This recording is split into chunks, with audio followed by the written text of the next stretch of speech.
How you feel you did?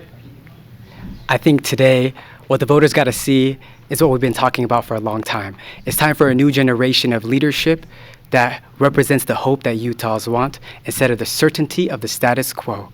And today what you saw is the quality that we can bring to the table, a track record of integrity and results relative to other candidates who came up with blatant lies and lack of substance, platitudes instead of results and vision. What we are leading with is positivity. What we are leading with is a vision to expand our electorate and get representation that represents the values of what Utah truly is in Congress and here at home. The national debt is $39 trillion right now. What are you planning on doing to bring fiscal responsibility to Congress? Wonderful question. Number one, stop funding endless wars. Number two, make sure that billionaires are paying their fair share. And the next thing, we're going to spend that money that we're saving on us. We can have healthcare as a human right at a cheaper price, full coverage for everyone while simultaneously lowering overall costs. We're the wealthiest nation in the history of humanity. It's about allocating those resources so Americans don't feel left behind. Would you work toward a balanced budget in Congress? I would love to. We saw Zoran Mamdani, a self-proclaimed democratic socialist, running on policies very similar to we are, and he got it done.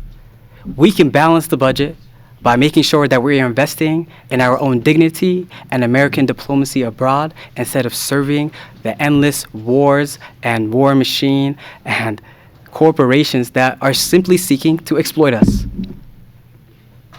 Liban, it's a crowded field. Do you think you did enough to differentiate yourself from not just all four candidates, but the three other progressive candidates as well? We won the Democratic Convention by 51%, and for a reason. We have a track record of integrity and results.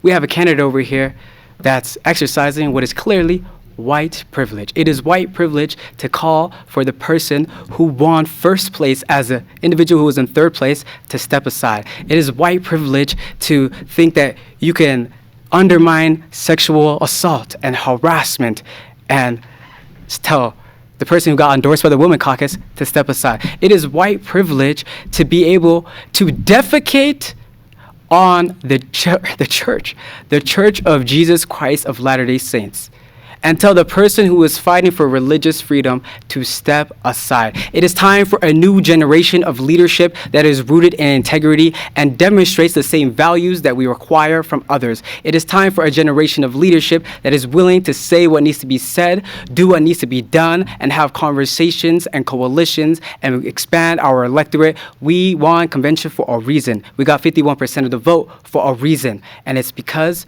we represent hope. White privilege. You tell me. I got number one in the Democratic Convention. What I demonstrated is the only statistical evidence that we have to beat the AIPAC-backed Ben McAdams, the centrist candidate. The three progressives are in this race because they want to fight for beautiful things. They have their heart in the right place. They want to see healthcare as a human right at a cheaper price. They want to see affordable housing. They want to make sure that parents don't have to choose between a paycheck and their child. And there's only one person that beat Ben McAdams. When it is 1v1, we showed what we can do. And most importantly, we showed in the most complicated process of the Democratic Convention, even there, we expanded the electorate. We got 50 people from refugee backgrounds. That Democratic Convention looked different than it ever has. It had new delegates more than it ever did. And our election will represent that same thing. So just to be clear, you think Nate Lewin and Ben McAdams are exercising their white privilege in their stances? Ben McAdams represents a different ideology than I do. Ben McAdams also was in second place to us.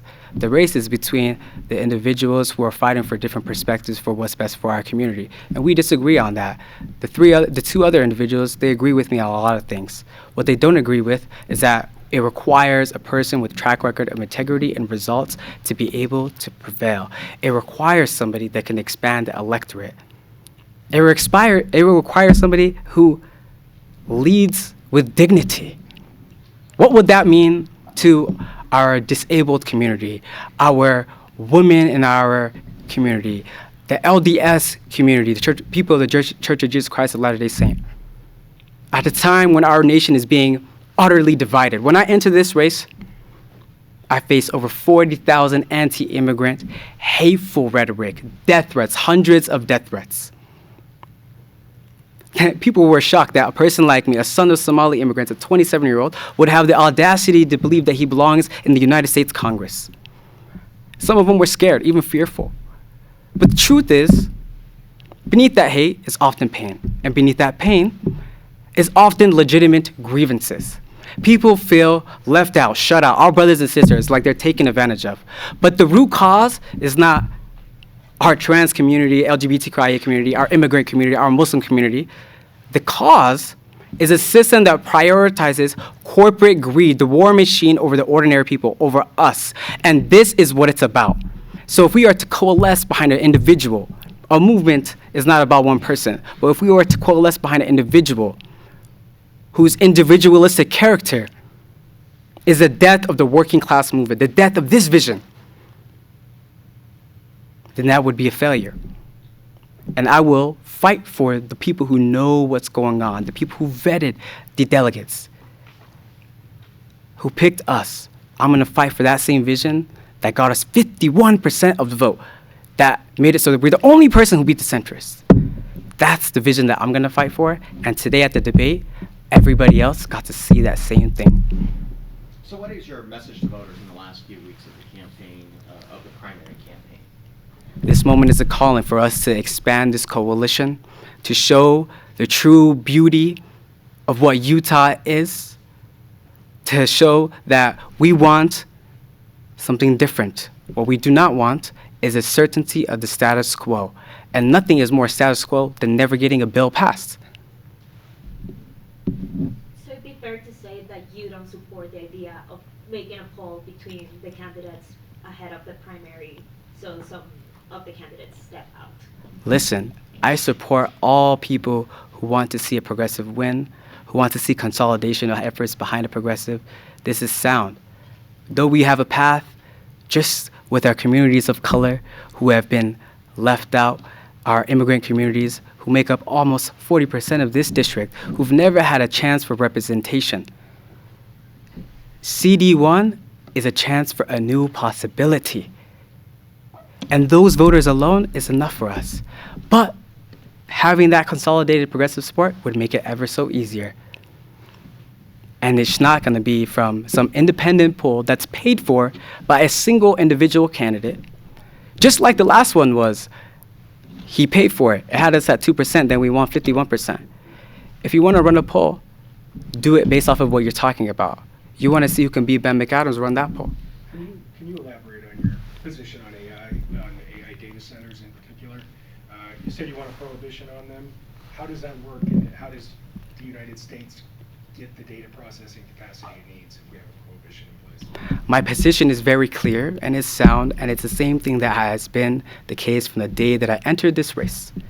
A moratorium delays the question, a prohibition answers it, and that prohibition is in water-stressed areas. At a time where our Great Salt Lake is drying up and causing an imminent public health crisis, this is not the place for us to build our data centers. And where do you decide to build data centers that have the water capacity to handle that? You have real comprehensive environmental standards, such as that rule that I just mentioned, also water neutral requirements, 100% renewable energy requirements, cost causation rules. There's a world where we realize the benefits of innovation while simultaneously ensuring that there's some accountability and that we're not being exploited. Data centers are supposed to serve us, the people. They're not supposed to take from us. This will be the last question. Or if there are no further questions, then we'll wrap. Thank you. Yeah.